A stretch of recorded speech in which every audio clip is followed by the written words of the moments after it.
Hello friends, मैं अंकित आपका geography के लेक्चर में स्वागत करता हूँ। बुक एंड पेपर स्टडीज़ में आपका स्वागत है। हम शुरू करेंगे यहाँ से ज्योग्राफी का टॉपिक। यहाँ पर हम ज्योग्राफी के टॉपिक में सीक्वेंस वाइज चलेंगे, जिसके अंदर हम बहुत सारे टॉपिक कवर करने वाले। हमारा फंडा होगा यहाँ से चीज़ों को कवर करने का, कैसे जो एक दूसरे से रिलेटेड होती है हम उनको रिलेट करते जाएंगे, एक दूसरे से रिलेट करेंगे। जैसे हम क्लाइमेटोलॉजी को हमारी फिजिकल ज्योग्राफी से रिलेट करते हुए चलेंगे, तो हम सोलर सिस्टम पढ़ेंगे, उसका मोशन ऑफ अर्थ पढ़ेंगे, पृथ्वी की गतियाँ पढ़ेंगे। फिर उसके बाद हम आगे की तरफ बढ़ेंगे और आगे हमारा सेक्शन कवर करेंगे। हम क्लाइमेटोलॉजी में चले जाएंगे। उसी के साथ हम फिजिकल ज्योग्राफी का थोड़ा सा पोर्शन बाद में कवर करेंगे। उसने मैंने मेरे अकॉर्डिंग जमाया, बहुत ही इजी तरीके से हम इसको समझेंगे। और हम चलते हैं आगे की तरफ। हमारा ज्योग्राफी का सबसे पहला टॉपिक हमारा होगा इवोल्यूशन ऑफ द अर्थ, पृथ्वी की उत्पत्ति। और उसके बाद हम देखेंगे सोलर सिस्टम। ठीक है, ये दो पहले सिंपल टॉपिक्स है, हम इनको देखेंगे और यहीं से पूरी तरीके से ज्योग्राफी की शुरुआत होगी। ठीक है, अब इसमें हम सबसे पहले देखते हैं कि पृथ्वी की उत्पत्ति कैसे हुई। यहाँ पर बहुत सारी थ्योरीज बोली जाती है, बहुत सारी थ्योरी बोली गई है कि यहाँ पर छोटे छोटे पॉइंट्स सभी जगह बताए गए। कुछ साइंटिस्ट हुए हैं, उन्होंने कुछ थ्योरीज दी, जैसे लाप्लास हुए हैं। ठीक है, लाप्लास ने 1796 में 1796 में थ्योरी दी। ठीक है, 1796 में थ्योरी दी। उसके बाद भी बहुत सारे हमारे फिजिसिस्ट हुए हैं, जर्मन फिजिसिस्ट हुए हैं हमारे। और जैसे कांट का नाम आपने सुना होगा, कांट ने भी थ्योरी दी है। ठीक है, तो कुछ फिजिसिस्ट हुए, कुछ फिलोसफर हुए, इन्होंने थ्योरी दी। लेकिन उन थ्योरी का सबसे पहला मकसद ये था, उन्होंने ये समझाया, पहली बात उनको देखने में सबसे पहले ये आया कि हमारे सोलर सिस्टम में, जैसे यहाँ पर हमारा पूरी गैलेक्सी देख सकते हैं कि गैलेक्सी कैसे फॉर्म हुई है। देखिए, ये स्ट्रक्चर पूरा बना हुआ है। अब इसमें उन्होंने सबसे पहले क्या बोला, उन्हें क्या लगा, उनकी सबसे पहली थॉट ये थी कि उन्होंने देखा कि अर्थ यहाँ पर है। जैसे हम सपोज मानते हैं ये अर्थ है। ठीक है, और सन यहाँ से राइज होता है और इधर सेट होता है। ठीक है, अब सन राइज हो रहा है तो मतलब सन का मोशन हो रहा है। उनको ये नहीं पता था कि अर्थ का मोशन हो रहा है, तो सन का मोशन हो रहा है। उन्होंने पहली थ्योरी दी कि सन कहाँ है, सेंटर में है, और अर्थ सेंटर में, सॉरी, अर्थ सेंटर में है और सन उसके अराउंड मोशन कर रहा है। ठीक है, तो उन्होंने पहली थ्योरी यहाँ पर ये वाली दी। लेकिन आगे जाकर धीरे धीरे ये थ्योरी ख़त्म हो गई, है ना। तो और भी थ्योरी बीच में बहुत सारी बातें आई, उनको भी अपन थोड़ा सा डिस्कस करते हैं। देखिए, सबसे पहले ये बोला गया कि हमारे जो सोलर सिस्टम जो बना वो कैसे बना। यहाँ पर सबसे पहले बीच में क्या था, एक गैसियस पार्टिकल था और वो डेंस होता गया, डेंसर पार्टिकल बना। ठीक है, फिर उसके बाद क्या हुआ, इस पार्टिकल के बनने के बाद इससे रिंग सेपरेट होना शुरू हुई। इससे कुछ रिंग सेपरेट होना शुरू हुई। रिंग्स में क्या था, कुछ डस्ट थी, कुछ गैसेस थी, कुछ पार्टिकल थे, वो ऐड होते गए और इसके कारण ही हमारे क्या हुए, जितने भी प्लेनेट हमारे फॉर्म होते हैं सोलर सिस्टम में वो बन गए। ठीक है, लेकिन ऐसा नहीं हुआ, ये थ्योरी भी आगे जाकर गलत सिद्ध हुई। ठीक है, कुछ का मानना था कि शुरुआत में बीच में ही सब कुछ था। ठीक है, बीच में ही था और उसके आसपास रिंग्स पहले से ही मौजूद थी, इससे रिंग्स नहीं बनी, ये रिंग्स पहले से ही मौजूद थी इसके आसपास। और इसी के अंदर पार्टिकल्स एक दूसरे से ज्वाइन होते गए और धीरे धीरे हमारे सोलर सिस्टम का फॉर्मेशन हुआ, हमारे सौर मंडल की उत्पत्ति हुई। ठीक है, लेकिन ये थ्योरी भी फिर से आगे जाकर गलत हो गई। और यहाँ पर सबसे उपयुक्त थ्योरी हमारे सामने आई, big bang theory. Big bang theory ने ही हमारे पूरे यूनिवर्स के फॉर्मेशन को क्या करा, एक्सप्लेन करा और पूरी तरीके से बताया कि हमारी बिग बैंग थ्योरी से ही पूरे यूनिवर्स का फॉर्मेशन हुआ है। ठीक है, अब अपन बिग बैंग थ्योरी के बारे में थोड़ी सी चीज़ें जानते हैं कि बिग बैंग थ्योरी में हुआ क्या था आखिरकार। ठीक है, अब देखिए, बिग बैंग थ्योरी में ऐसा बोला गया है कि बहुत सारे गैसियस क्लाउड्स थे हमारे एटमॉस्फेयर में, बहुत सारे गैसियस क्लाउड्स थे। ठीक है, इसमें hydrogen, helium, neon, argon, krypton, xenon और बहुत सारी गैसेस और बहुत सारी गैसेस थी, गैसियस पार्टिकल थे। क्योंकि हम सभी चीज़ों को अज्यूम करते हैं, सब चीज़ें एजम्पशन पर ही आधारित है हमारे सिस्टम में। हमारा जितना भी हम यहाँ पर बात कर रहे हैं सभी चीज़ें एज्यूम की हुई है। कोई भी चीज़ें एकदम हमें पूरी परफेक्टली पता नहीं है, बस हम उनके बारे में बोलते हैं। हाइड्रोजन थी, हीलियम थी, मिथेन भी है इसमें, अमोनिया भी है ना, सभी गैसेस थी। और धीरे धीरे धीरे धीरे क्या क्या क्या होने लगी, एक ही जगह कंप्रेस होने लगी। ठीक है, एक ही जगह कंप्रेस होने लगी और क्या होने लगा, एक डेंसर एरिया का फॉर्मेशन होने लगा। यहाँ पर बीच में क्या हो गया, एक डेंसर एरिया का फॉर्मेशन हो गया। अब ये डेंसर एरिया कंप्रेस होने लगा, अंदर की तरफ कंप्रेस होने लगा, इनका कंप्रेशन या फिर संपीड़न होने लगा। जैसे जैसे एरिया सम कंप्रेस होता गया, ठीक है, ये एक स्टेट पर पहुंच गया। ये एक ऐसी छोटी स्टेट पर, एकदम डेंसर स्टेट पर पहुंच गया कि उससे ज़्यादा ये कंप्रेस नहीं हो सकता था। ठीक है, यदि ये कंप्रेस इससे ज़्यादा नहीं हो सकता है तो फिर क्या होगा, इसमें ब्लास्ट होगा। इसमें एक ब्लास्ट होगा जिससे बहुत सारी एनर्जी निकलेगी। इसमें एक बहुत बड़ा ब्लास्ट हुआ और इससे बहुत ज़्यादा अमाउंट में एनर्जी इससे बाहर निकली बहुत तेज़ी से। ठीक है, और ये पार्टिकल्स क्या हुए, हमारे पूरे एटमॉस्फेयर में बिखर गए। और यही थ्योरी क्या कहलाती है, यही थ्योरी कहलाती है हमारी बिग बैंग थ्योरी, जो विशाल धमाके का सिद्धांत था, जिससे बहुत बड़ा धमाका हुआ और क्या हुआ, बहुत सारी एनर्जी निकली, इसमें बहुत सारे पार्टिकल निकले, बहुत सारे क्लाउड्स निकले। इससे जितनी भी गैसेस निकली उससे स्टार्स बने, उससे प्लैनेट्स बने, स्टार बने, प्लैनेट्स बने, और हमारे सैटेलाइट्स बने, नेचुरल सैटेलाइट्स हमारे सब बने। जितने भी प्लैनेट हम क्यूपर बेल्ट देखते हैं वो बना, हम एस्ट्रॉइड बेल्ट देखते हैं, एस्ट्रॉइड मीटरॉइड, सब कुछ इसी थ्योरी के बाद जनरेट हुआ, इसी ब्लास्ट के बाद जनरेट हुआ। अब हम देखते हैं कि इसमें से कुछ पार्टिकल्स निकले। ठीक है, अब देखिए जैसे यहाँ पर बिग बैंग हुआ, अब बिग बैंग में से क्या क्या चीज़ निकली होगी। सबसे पहले हमने देखा यहाँ पर एक ऐसा पार्टिकल निकला जिसके पास एनर्जी थी खुद की, सेल्फ एनर्जी पार्टिकल थे, मतलब एक्टिव पार्टिकल हम बोल सकते हैं। ठीक है, इनके पास खुद की एनर्जी थी, इन्होंने खुद की एनर्जी से ग्लो होना स्टार्ट करा। इनका फॉर्मेशन भी देखेंगे कि हम ये कैसे बने। ठीक है, उसके बाद हमने देखा कि एक ऐसे पार्टिकल थे जिसके पास एनर्जी बहुत लंबे समय के लिए नहीं थी, बहुत लंबे समय के लिए एनर्जी नहीं थे, वो हमारे एक पर्टिकुलर शेप में थे और उनका एक निश्चित आकार था, है ना, और उनके पास ग्रेविटेशनल फील्ड था, वो अपने एक्सिस पर रोटेट कर रहे थे। ठीक है, तो ऐसे कुछ पार्टिकल्स निकले जिनको हमने क्या बोल दिया, प्लैनेट्स माने। ठीक है, और भी पार्टिकल निकले जैसे जिसके अंदर कुछ, इनका कोई प्रॉपर शेप नहीं था, कोई एनर्जी नहीं थी। ठीक है, हमने इनको पार्शियल एनर्जी इसलिए बोला क्योंकि इनके पास कुछ समय के लिए ऊर्जा है, फिर ये ऊर्जा क्या हो जाएगी, ख़त्म हो जाएगी। ठीक है, और ये क्या बन जाएंगे, आसपास से ठंडे होते जाएंगे, क्योंकि पृथ्वी भी पहले एक आग का गोला थी। धीरे धीरे क्योंकि वो ही स्टार से अलग हुई, ठीक है, इन स्टार से अलग हुए हैं ये पार्टिकल होने, और ये पार्टिकल ठंडे होते होते धीरे क्या बन गए, एक पर्टिकुलर शेप में आ गए और क्या बन गए, प्लैनेट्स बनते गए। ठीक है, ये हमारे प्लैनेट का फॉर्मेशन होता गया धीरे धीरे धीरे धीरे, सब छोटी छोटी चीज़ों से।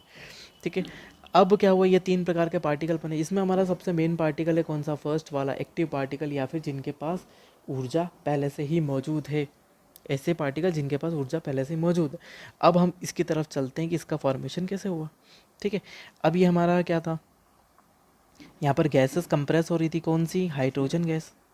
हाइड्रोजन हमारी एक फ्लेमेबल गैस है, बहुत ही कम मात्रा में एटमॉस्फेयर में पाई जाती है हमारे पृथ्वी के, लेकिन यूनिवर्स में सबसे ज़्यादा पाई जाने वाली गैस कौन सी है, हाइड्रोजन ही है। हाइड्रोजन गैस यहाँ पर क्या हुई, फ्यूज़ हुई। हम फ्यूज़न सुनते हैं गाने का, तो फ्यूज़ हुई, यहाँ पर गैसेस फ्यूज़ होने लगी। फ्यूज़न हुआ मतलब नाभिकीय संलयन अभिक्रिया हुई, यहाँ पर नाभिकीय संलयन अभिक्रिया हुई, नाभिक संलयित होते गए और हीलियम पार्टिकल बना। न्यूक्लियर फ्यूज़न से फ्यूज़ होकर क्या हुआ, है ना, तो क्या हुआ, यहाँ पर हीलियम पार्टिकल बना, और जब भी फ्यूज़न की प्रोसेस होगी, ठीक है, तो क्या होगा, बहुत ज़्यादा अमाउंट में क्या निकलेगी, एनर्जी निकलेगी। यहाँ पर बहुत सारा एनर्जी निकला, और ये एनर्जी ही क्या है, रेडिएशन। ये क्या चीज़ है, रेडिएशन है, किसी भी स्टार से निकलने वाला, या तो हम इसको सन बोलते हैं, तो हमारे सन से निकलने वाला रेडिएशन यही है। ठीक है, इससे बहुत सारा एनर्जी निकला और यही रेडिएशन के फॉर्म में इससे निकलने लगा, और इससे क्या चीज़ का फॉर्मेशन हो गया, हमारे स्टार का फॉर्मेशन हो गया। यहाँ पर हमारा क्या बन गया, स्टार बन गया एक। ठीक है, अब ये स्टार हमारा फॉर्म हो चुका है पूरी तरीके से। ठीक है, अब अपन इसके लाइफ साइकिल देखते हैं कि इसकी लाइफ साइकिल, जब इसमें एनर्जी कम होगी, एनर्जी ज़्यादा होगी, और भी बहुत सारी प्रोसेस होगी, तो इसमें क्या क्या क्या क्या रिएक्शंस होती है। ठीक है, आगे बढ़ते हैं। यदि ये हमारा स्टार बन चुका है, ठीक है, ये स्टार है। ठीक है, अब स्टार के बाद हमारी पहली प्रोसेस आती है जब इसके डेड होने लगता है स्टार, जब मृत्यु होने लगती है, तब क्या होता है, यहाँ पर समझिए थोड़ा सा। इसके आउटर लेयर में पूरी हाइड्रोजन ख़त्म हो चुकी होती है, और हाइड्रोजन कहाँ बची हुई होती है? सिर्फ कोर में बची हुई होती है। यदि कोर में हाइड्रोजन बची है तो मतलब रिएक्शन और रेडिएशन कहाँ से निकल रहा है? सिर्फ कोर से निकल रहा है। ये कोर से रेडिएशन निकल रहा है, ठीक है। अब कोर से रेडिएशन निकल रहा है तो आसपास इसके क्लाउड क्लाउड बचे, तो ये किस कलर का दिखाई देता है? रेड कलर का दिखाई देने लगता है। ये क्या दिखाई देने लगता है? रेड कलर का दिखाई देने लगता है। तो उसके बाद कंप्रेस्ड स्टार, ये क्या हो रहा है? कंप्रेस भी हो रहा है, क्योंकि सभी गैसेस क्या हो रही है? अंदर जाना चाह रही है, जो यहाँ पर बची हुई है किसके लिए? रिएक्शन के लिए। सभी गैसेस अंदर जाती जा रही है, ठीक है, और पूरा स्टार डेड होता जा रहा है, मरता जा रहा है, ठीक है। तो ये कंप्रेस्ड स्टार कहलाता है, ठीक है। इसको बोलते हैं हम क्या? रेड जाइंट स्टार, है ना, या फिर लाल दानव। ये हमारा क्या बन गया? लाल दानव तारा बन गया, ठीक है। ये हमारा रेड जाइंट स्टार बना, जिससे क्या हो गया? ये पहली स्टेज होती है जिसमें तारा मरने लगता है। हमारा सूर्य की भी ऐसी स्थिति होगी, मतलब हम यही बात बोल सकते हैं कि हम सूर्य के लाइफ साइकिल की बात कर रहे हैं। अभी सूर्य इस स्टेट में, ठीक है, हमारा सन जो है अभी इस स्टेट में मौजूद है, वो धीरे धीरे धीरे करके क्या होता जाएगा? डेड होता जाएगा। सबसे पहले उसकी लाल दानव वाली स्थिति आएगी। फिर उसके बाद क्या होता है? लाल दानव के जस्ट बाद इसके सेंटर से, ये कोर है इसका, इसके सेंटर से एनर्जी निकलने लगती है बहुत ज़्यादा मात्रा में, क्योंकि ये कंप्रेस हो रहा है। और कंप्रेशन की स्थिति तो हम देख चुके हैं कि संपीड़न की अवस्था में जब ज़्यादा संपीड़न होगा, कंप्रेस होगा, तो एक स्थिति के बाद वो संपीड़ित नहीं हो पाएगा और क्या हो जाएगा? वो रिलीज़ हो जाएगी, उसकी पूरी एनर्जी, उसकी पूरी एनर्जी क्या हो जाएगी? रिलीज़ हो जाएगी। और यदि ये एनर्जी रिलीज़ हुई तो किस फॉर्म में होगी? रेडिएशन के फॉर्म में होगी और ब्लास्ट होगा। तो हमने सबसे पहले क्या बोला? जब भी उसके कोर से एनर्जी निकलती है, केंद्र से एनर्जी निकलती है, तो उसको क्या बोला? नोवा, नोवा ब्लास्ट। हमने सबसे पहले नाम क्या दिया? नोवा ब्लास्ट, ठीक है। ये हमारा क्या हुआ? नोवा ब्लास्ट हुआ, जिससे क्या हुआ? एनर्जी निकली, ठीक है। ये हमारा रेड जाइंट था और उसके बाद क्या बना? नोवा ब्लास्ट सबसे पहले, ठीक है। एनर्जी निकली कहाँ से? कोर से, ये ध्यान रखिएगा। नेक्स्ट आ जाते हैं, इसी के जस्ट बाद वाली कंडीशन होती है कि जब होल स्टार से, पूरे संपूर्ण तारे से ऊर्जा निकलने लगती है। ये ऊर्जा निकल रही कोई धमाके के रूप में नहीं हो रहा है कि बहुत बड़ा ब्लास्ट हो गया। संपूर्ण तारे से ऊर्जा निकलने लगेगी तो इसको क्या बोल देंगे हम? सुपरनोवा।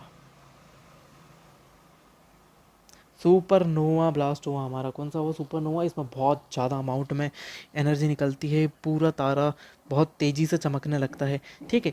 अब इसके बाद एक स्थिति आ जाती है। इसके बाद क्या होता है? एक स्थिति आ जाती है जिसमें क्या होता है? हम ये पता करते हैं कि इसका आगे क्या होगा। यहाँ पर भारत के एक फिजिसिस्ट हुए जिनका नाम बोला जाता है, वो है चंद्रशेखर। उन्होंने क्या दिया? एक चंद्रशेखर लिमिट दी। एस चंद्रशेखर नाम है, चंद्रशेखर लिमिट उन्होंने दी। और चंद्रशेखर लिमिट का क्या काम था? यहाँ पर चंद्रशेखर लिमिट ये बताती थी सन की डेंसिटी। ये बताती थी सन की डेंसिटी, कि सन की डेंसिटी कितनी है और किसी भी पार्टिकल की एनर्जी या फिर कोई भी डेड स्टार या फिर मरते हुए तारे की स्थिति इसमें आती है, तब उसकी डेंसिटी या फिर उसका रेडिएशन सन के रेडिएशन से कम है या ज़्यादा है। यदि हम देखते हैं कि ये जो सुपरनोवा विस्फोट के बाद इसकी डेंसिटी यदि सन की डेंसिटी से कम होगी तो ये कैसी स्थिति में जाएगा? दूसरी स्थिति में जाएगा। वो स्थिति कौन सी है? ये एक धब्बे के रूप में, वाइट कलर के स्पॉट के रूप में मौजूद होगा। धीरे से ये स्पॉट बनेगा और ये स्पॉट बन के धीरे से ख़त्म हो जाएगा हमारे गैलेक्सी में, ठीक है।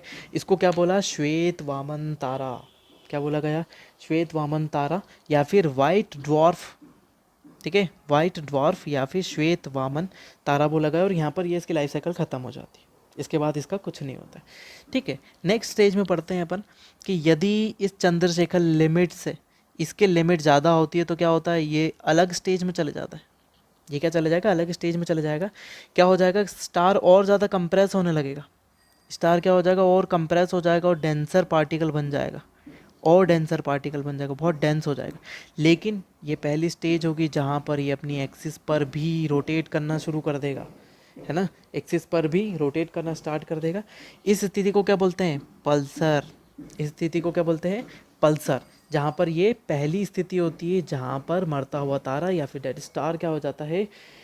अपनी एक्सिस पर रोटेट करना स्टार्ट कर देता है। ये क्वेश्चन बन चुका है, पहले एसएससी में आ चुका है। बहुत ही अच्छा क्वेश्चन है ना, एकदम स्पेसिफिक है, ठीक है। तो ये क्या है? पल्सर बन गया हमारा। पल्सर के बाद कौन सी स्थिति आती है? जब ये अपना रोटेशन और तेज कर देता है। अगली स्थिति आती है ये और ज़्यादा कंप्रेस हो जाता है, और ज़्यादा डेंसर कंप्रेस हो जाता है और अपनी एक्सिस पर रोटेशन और तेज़ कर देता है, बहुत तेज़ घूमने लगता है, ठीक है, और तेज़ घूमने लगता है। तो हम इसको क्या बोलते हैं, क्वासर। ये क्या बन जाते हैं हमारे क्वासर्स। हिंदी इंग्लिश दोनों में सेम ही टर्म्स चल रही है, टर्म्स की बात कर रहे हैं हम, ठीक है। ये क्या बन गया, क्वासर। देन नेक्स्ट हम पोजीशन में चलते हैं, जब क्या होता है, ये और तेज़ी से अपनी एक्सिस पर रोटेट करने लगता है। यदि ये अपनी एक्सिस पर और तेज़ी से रोटेशन करना स्टार्ट कर देता है, ठीक है, तो क्या हो जाता है, ये अपनी सरफेस से न्यूट्रॉन्स को बाहर निकालने लगता है। किसको, न्यूट्रॉन्स को। न्यूट्रॉन्स इसकी सरफेस से बाहर निकलने लगते हैं, ठीक है। यदि न्यूट्रॉन्स स्टार से सरफेस से बाहर निकलने लगते हैं तो ये क्या बन गया, न्यूट्रॉन स्टार। क्या चीज़ बन गई, न्यूट्रॉन स्टार बन गया हमारे यहाँ पर, ठीक है। न्यूट्रॉन स्टार बन गया, ये अपनी सरफेस से रेडिएशन को निकालता है। यदि उससे पूरा रेडिएशन बाहर निकल जाता है, और रेडिएशन किस फॉर्म में निकल रहा है, न्यूट्रॉन्स के फॉर्म में निकल रहा है। यदि ये न्यूट्रॉन्स बाहर हो जाएंगे, पूरा रेडिएशन ख़त्म हो जाएगा, तो क्या बनेगा, बचेगा एक डेंसर पार्टिकल बचेगा, जो क्या है, सिर्फ डेंस है। ये एक डेंसर पार्टिकल बचा है ना, जिसकी डेंसिटी ज़्यादा है और अपनी एक्सिस पर रोटेट कर रहा है ना। ऐसा डेंसर पार्टिकल हमारा यहाँ पर बचेगा, ठीक है। ऐसा डेंसर पार्टिकल हमारा यहाँ पर बचेगा।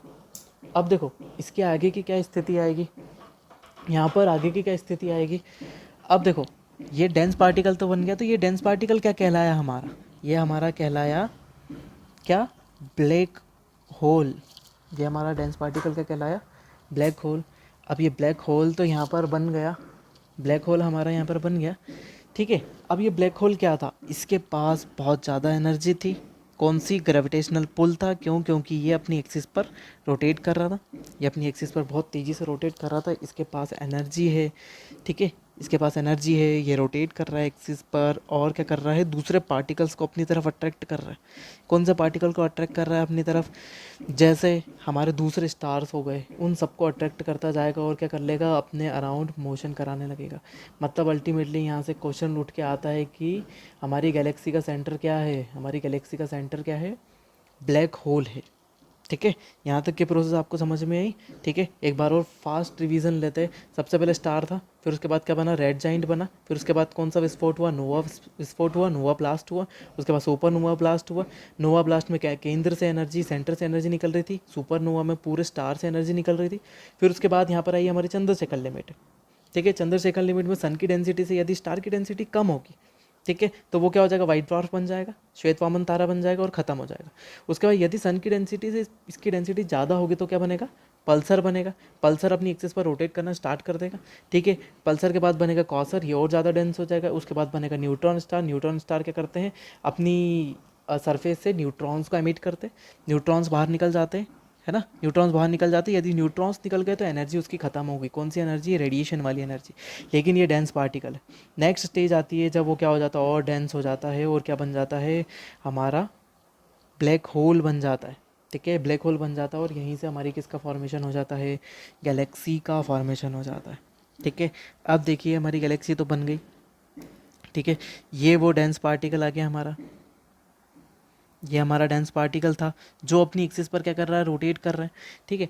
प्लस इसने क्या करा, सभी पार्टिकल्स को अपनी तरफ खींच लिया, ठीक है। जैसे जैसे ये पार्टिकल खींचता जाएगा वैसे वैसे क्या होता जाएगा, ये एक पर्टिकुलर शेप में सभी चीज़ों को अट्रैक्ट करता जाएगा और ये एक स्फेरिकल शेप में बन जाएगा, है ना। स्पाइरल शेप में हमारा बन जाता है। अलग अलग शेप होते हैं गैलेक्सी के, और यही हमारी किस चीज़ का फॉर्मेशन हो गया, ये हमारी गैलेक्सी का फॉर्मेशन हो गया। इसका डायग्राम मैं आपको बताता हूँ। देखिए हमारी गैलेक्सी को देखते हैं हम, ये देखिए हमारी गैलेक्सी, इसके अंदर आप देख पा रहे होंगे यहाँ पर ये कोर सेंटर दिखाई दे रहा है, यहाँ पर हमको ये सेंटर दिखाई दे रहा है। ये क्या है, हमारा कोर। ये कोर, इसको हमने क्या बोला, ये हमारा था ब्लैक होल। और उसके आसपास आपको बहुत सारे पार्टिकल दिखाई दे रहे हैं, कुछ ग्लो कर रहे हैं, यहाँ पर देखिए कुछ ग्लो कर रहे हैं, कुछ बहुत ही लाइट, है ना, धीमे धीमे ग्लो कर रहे हैं, कुछ अच्छा ज़्यादा तेज़ ग्लो कर रहे हैं। तो जो तेज़ ग्लो कर रहे हैं वो हमारे स्टार्स हैं। कुछ श्वेत वामन तारे हैं जो हमने अभी प्रोसेस में देखा। और बीच में क्या है, केंद्र में ये कोर है, और कोर हमारा क्या है, क्या बना हुआ है, हमारा केंद्र बना हुआ है ब्लैक होल, ठीक है। यहाँ तक की प्रोसेस तो हमारी हो जाती है, ठीक है। अब हमारी गैलेक्सी को क्या बोलते हैं, मिल्की वे। दुग्ध मेखला के नाम से जाना जाता है, मिल्की वे के नाम से हमारा जाना जाता है किसको, हमारी गैलेक्सी को। और हमारी गैलेक्सी भी ऐसी ही है और उसका शेप क्या है, स्पाइरल शेप है, ठीक है, स्पाइरल शेप की हमारी गैलेक्सी है ना, इसी प्रकार की। अब हम और भी देखते हैं गैलेक्सी से रिलेटेड कुछ और भी पॉइंट है, ठीक है। ये देखिए, अब देखो मैंने क्लाउड्स की बात करी थी कि वो क्लाउड्स धीरे धीरे कंप्रेस होते हैं और वो अपने आसपास खींचते हैं, है ना। गैसियस क्लाउड की बात करती है, देखिए गैसियस क्लाउड्स है, ये धीरे धीरे इसके पास ही आते जा रहे हैं क्योंकि गैसियस क्लाउड इसके आसपास इसमें मौजूद है, ठीक है। गैसियस क्लाउड है तो यहाँ से क्या, यहाँ पर क्या होगा, फिर से एक स्टार का फॉर्मेशन होगा, फिर से एक स्टार का फॉर्मेशन होगा, यहाँ पर स्टार का फॉर्मेशन होता जाएगा, ठीक है। धीरे धीरे स्टार फॉर्म होते जाएंगे और यहाँ पर गैलेक्सी में आसपास पूरे स्टार्स मोशन करना स्टार्ट कर देंगे, ठीक है। तो हमारी गैलेक्सी में क्या बिलियन ट्रिलियंस और मतलब अनगिनत तारे मौजूद हैं, बहुत सारे तारे मौजूद हैं और वो हमारी गैलेक्सी को बना के रखते हैं, ठीक है। इसमें और भी अदर पार्टिकल भी जिनकी हमने बात करी थी, हमारे कुछ है प्लैनेट्स, हमने प्लैनेट्स को देखा था, प्लैनेट्स है हमारे कुछ पत्थर जैसे है, एस्ट्रॉइड मीटियोइड्स है, हमने उनको देखा और वो सब चीज़ें, वो एस्ट्रॉइड मीटियोइड सब कुछ चीज़ें इसमें मौजूद है हमारे इसमें, ठीक है। अब अपन और आगे बढ़ते हैं और चीज़ों को देखते हैं आगे। देखिए हमने ब्लैक होल की बात करी थी, यहाँ पर ब्लैक होल एकदम साफ दिखाई दे रहा है आपको, है ना, बहुत ही अच्छे तरीके से साफ साफ ब्लैक होल दिखाई दे रहा है। It is the centre of Galaxy, ये गैलेक्सी का केंद्र है। जब बहुत सारी गैलेक्सीज एक ही जगह इकट्ठा हो जाती है, जब बहुत सारी गैलेक्सी एक ही जगह इकट्ठा हो जाती है, हमको एटमॉस्फेयर में किसी जगह दिखाई देती है, जैसे हम हमारा सोलर सिस्टम की बात करें तो ये हमारा सन है और ये हमारा सोलर सिस्टम चल रहा है, ठीक है। हम जब हमारी पृथ्वी इस स्थिति पे होती है तब हमको यहाँ पर इस एरिया में क्या दिखाई देती है, ये एक गैलेक्सी है, ये एक गैलेक्सी है, यहाँ पर एक ऐसी गैलेक्सी है, एक ऐसी गैलेक्सी है। अब जब हमको ये गैलेक्सी का बंच दिखाई देता है एक पर्टिकुलर एरिया में, ठीक है, तो हम उसको क्या बोलते हैं, क्लस्टर। उसको क्या बोला जाता है, क्लस्टर। जैसा कि यहाँ पर आपको दिखाई दे रहा है, ये यहाँ पर एक इस शेप की गैलेक्सी है, ये देखिए ये अलग शेप की गैलेक्सी है, ये अलग दिखाई दे रही है, ये अलग दिखाई दे रही है, तो ये क्या है, क्लस्टर है गैलेक्सीज का, ये बंच है, ये एक समूह है गैलेक्सी का जिसको क्या बोला जाता है, क्लस्टर बोला जाता है, ये याद रखिएगा, है ना। और गैलेक्सी का सेंटर क्या है, हमारा ब्लैक होल, ठीक है। आगे बढ़ते हैं, कुछ और प्रोसेस हम देखते हैं ठीक है। देखो अब अपन हम बात करते हैं हमारे स्टार की, हम हमारे स्टार की बात करते हैं। हमारा स्टार मतलब हमारा सन, ठीक है। हमारे सन की बात करते हैं तो यहाँ पर आपको सन दिखाई दे रहा है, देखिए सन के ऊपर रिएक्शंस चल रही है, कुछ आपको कुछ डार्क फेस, बहुत लाइट कलर दिखाई दे रहा है, कुछ डार्क कलर दिखाई दे रहा है, ये टेम्परेचर को शो करता है। जहाँ पर बहुत ही ब्राइट लाइट आ रही है वहाँ पर टेम्परेचर बहुत ज़्यादा है, जहाँ पर रेड कलर की लाइट दिखाई दे रही है, रेड या ऑरेंज दिखाई दे रहा है आपको, वो कौन सा स्टार है, वो स्टार नहीं, वो कौन सी जगह है जहाँ पर टेम्परेचर हमारा क्या है, थोड़ा सा बाहर की सरफेस के कंपैरिजन में कम है, ठीक है। तो हम पहली चीज़ हमने सन को देखा, ये हमारा सन है। तो अब देखो सन की एज कितनी हो चुकी है, 4.6 बिलियन ईयर हो चुकी है, ठीक है। अब किस टाइप का स्टार है, ये येलो टाइप का स्टार है, येलो एनर्जी मतलब हमसे रेडिएशन निकलता है, ठीक है, येलो कलर का दिखाई देता है इसमें से। हम इसको वाइट लाइट कंसीडर करते हैं जब हमारी अर्थ तक पहुंचती है, ठीक है। वाइट लाइट होती है जिसके अंदर 7 कलर्स होते हैं, ठीक है, विब के और 7 कलर, बेजानी हप्पी नाला, 7 कलर्स होते हैं। नेक्स्ट हम इसका देखते हैं टेम्परेचर, इसका टेम्परेचर कितना होता है, 6000 डिग्री सेंटीग्रेड होता है सरफेस का टेम्परेचर, मतलब ये सरफेस दिख रही है आपको, मतलब ये आउटर सरफेस का टेम्परेचर हमने क्या बोला, 6000 डिग्री सेंटीग्रेड होता है, ठीक है। अब हमने पहले ही बात कर ली थी कि हमारे जो स्टार बनते हैं वो किससे बनते हैं, हाइड्रोजन और हीलियम से बनते हैं, ठीक है। अब सन के अंदर हाइड्रोजन और हीलियम का रेशो कितना कितना है, हाइड्रोजन हमारी कितनी मौजूद है, 70% और हीलियम हमारी कितनी है, 28% है। और उसके बाद अदर गैसेस भी है, ठीक है, यहाँ पर 2% में अदर गैसेस और अदर पार्टिकल भी मौजूद होंगे जो इस गैस में और इस रिएक्शन के दौरान बने होंगे, ठीक है। अब ये हो गया, ठीक। अब अपन और आगे चलते हैं, यहाँ पर देखिए अब इस स्थिति में हमने यहाँ पर देखा जब सन, है ना, अर्थ और सन के बीच की जो डिस्टेंस होती है, अर्थ और सन के बीच की जो डिस्टेंस होती है उसको हम क्या बोलते हैं, एस्ट्रोनॉमिकल यूनिट, और इसी से ही सब चीज़ों की डिस्टेंस हम मापी जाती है, ठीक है, एस्ट्रोनॉमिकल यूनिट होती है, ठीक है। अब हम इनर टेम्परेचर की बात करें, ये कोर है, ये उसके आउटर लेयर है, ये कोर लेयर है, ये उसका सरफेस है, ठीक है, सरफेस है। अब इन सब में कोर का टेम्परेचर कितना है, 15 million temperature, 1.5 crore degree centigrade है इसके कोर का टेम्परेचर। हमने आउटर लेयर के टेम्परेचर की बात करी थी, ठीक है। आउटर लेयर का टेम्परेचर याद रखिएगा 6000 डिग्री सेंटीग्रेड है और इसका कितना है 1.5 करोड़ डिग्री सेंटीग्रेड टेम्परेचर है इसका कोर का। ठीक है। नेक्स्ट अपन आते हैं, देखो अभी रिएक्शन चल रही थी तो हमारा सन एक जैसा दिखाई दे रहा था, रिएक्शन सेम चल रही थी तो हमारा सन एक जैसा दिखाई दे रहा था, लेकिन जैसे जैसे रिएक्शन में चेंजेस आते जाएंगे हमारे सन पर चेंजेस आते जाएंगे। देखो हाइड्रोजन जब हीलियम में कन्वर्ट होगी, ठीक है, हाइड्रोजन जब तेज़ी से हीलियम में कन्वर्ट होगी, ठीक है, तो इस रिएक्शन में अच्छी खासी रेडिएशन निकलेगा।